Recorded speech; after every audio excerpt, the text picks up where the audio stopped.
আসসালামু আলাইকুম। নতুন একটি ব্লগ ভিডিও নিয়ে চলে আসলাম আপনাদের সামনে। ভিডিওটি ভালো লাগলে অবশ্যই শেয়ার করে দিবেন। তো দেখতে থাকুন। আসলে সৌদি আরব যাওয়ার সময় যে ইমিগ্রেশন শেষ করার পরে এখানে যে একটা ওয়েটিং রুম আছে, এই ওয়েটিং রুমে এসে একটু অপেক্ষা করলাম। এই যে আমাদের পাশে দেখতে পাচ্ছেন আমার ছোট ভাই বসা আছে, এবং পিছনে আমার যাদেরকে বসা দেখছেন তারাই হচ্ছে আমারই। আর ওই যে আমার পাশে যে ছোট ভাই বসা আছে, তারপরে যে হুজুরকে দেখতে পাচ্ছেন এটা হচ্ছে আমার বোন জামাই। একই সাথে আমরা তিনজনে সৌদি আরবের উদ্দেশ্যে রওনা দিয়ে চলে যাচ্ছি। সকলের কাছে সবাই দোয়া করবেন। তো আমাদের ইমিগ্রেশন শেষ হওয়ার পরে আমাদের 11 নম্বর গেটে যাওয়ার কথা বলা হয়েছে। তো বোন জামাই, ছোট ভাই, আমি মিলে চলে আসলাম 11 নম্বর গেট দিয়ে ভিতরে চলে আসার পরেই যে এখান থেকে আসলে বিমানটা দেখা যায় কীরকম, একবারে সুন্দরভাবে। এই যে দেখতে পাচ্ছেন এখানে হচ্ছে বিমান রাখা আছে। তো আমরা এখানে জানলার কাছে দাঁড়িয়ে একটু ভিডিও করতেছিলাম আর বিমানগুলো দেখতেছিলাম। তারপরে মোটামুটি আমরা চলে আসলাম এদিক দিয়ে একটু ঘোরাফেরা করলাম। এটা হচ্ছে ওই যে 11 নম্বর গেটে যখন যাবেন তখন এই গেট দিয়ে আপনাকে প্রবেশ করতে হবে। তো এটা আমি ভিডিও করে রাখছিলাম, তো এখানে দিয়ে দিলাম। যাই হোক, 11 নম্বর এসের ভিতরে চলে আসলাম তিন ভাই মিলে। এসে ওখানে একটু ভিডিও করলাম। তো বলে রাখি, যারা পেজটি এখনও ফলো করেননি অবশ্যই ফলো করে পাশে থাকবেন।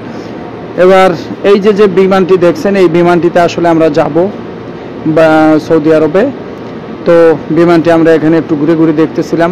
তো এখানে বিমানে সম্ভবত তেল নেওয়া হচ্ছিল, দূর থেকে আমরা দেখতেছিলাম। তো আর একটু ভিডিও করলাম। আমাদের পাশেও অনেক লোকজন বসা ছিল, এই দেখতে পাচ্ছেন, আমি একটু জুম করে দেখাচ্ছি, এখানে তেল নেওয়া হচ্ছে। তো দেখেন আমাদের এখানে অনেক লোকজন আছে, তারাও ভিডিও করতেছিল। মোটামুটি তারাও যে যার মতো করে সেলফি তুলতেছে, যে যার মতো করে ভিডিও নিতেছিল। তো আমি একটু অল্প করে ছোটোখাটো ভিডিও নিয়ে নিলাম।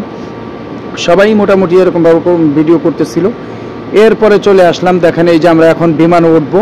বিমানে ওঠার জন্য রওনা দিছি। আমাদেরকে এইখান থেকে বের করা হয়েছে। এবার আমরা বিমানের উদ্দেশ্যে, এই যে আমার পিছনে দেখতে পাচ্ছেন এটা হচ্ছে পাগলা আমাদের, তো সেও আমাদের সাথেই। তো মোটামুটি এরকমভাবে যাচ্ছিলাম। তো এই যে দেখেন এখান থেকে আমরা একটু ভিডিও করে নিলাম। তো এখন কিন্তু বিমানের ভিতরে প্রবেশ করব, বিমানের ভিতরে চলে যাব। এই যে এখানে যে সিঁড়ির মতো আছে, এই সিঁড়ির মতো দিয়ে আপনাকে বিমানের ভিতরে প্রবেশ করতে হবে। সরাসরি বিমানে ওঠা যায় না, এখান দিয়ে যেতে হয়। এখানে গিয়ে বিমানের ভিতরে দরজা লাগানো আছে এর সাথে, সেখানে প্রবেশ করতে হবে। তো এখন বিমানের ভিতরে চলে আসলাম। দেখতে পাচ্ছেন এই যে আমরা এখন সিটে বসে পড়ছি। এই আমার পাশে এক ভাইকে দেখতে পাচ্ছি, তিনি ভিডিও করতেছিলেন। দেখেন বিমানের জানলার কাছে তিনি ভিডিও করতেছিলেন, খুব সুন্দর চমৎকার করে ভিডিও করতেছিলেন। তো বিমানের ভিতরে এই যে হচ্ছে আমার ছোট ভাই পাশে এই যে বসা দেখতে পাচ্ছেন। একই সাথে আমরা যাচ্ছি, সবাই আমাদের জন্য দোয়া করবেন। এই তো বিমান ছেড়ে দেওয়ার পরে আমি আর ভিডিও করি নাই, কারণ প্রথমবারের মতো বিমানে উঠছিলাম। আর বিমান মাঝে মধ্যে ঝাঁকি দিচ্ছিল প্রচুর পরিমাণ, যার কারণে আমি পরবর্তীতে আর ভিডিও করিনি, কারণ আমার খুবই ভয় লাগছিল সত্যিকার বলতে। এই জন্য আর ভিডিও করা হয়নি। তো দেখতে পাচ্ছেন দেখতে চলে আসছি দাম্মাম স্টেশনে। এই যে এখানে এসে আবার একটু ভিডিও নিয়েছি, যেহেতু আমি রাস্তা পার হয়ে চলে আসছি। সারা রাস্তায় দোয়া দুরূদ পড়তে চলে আসছি।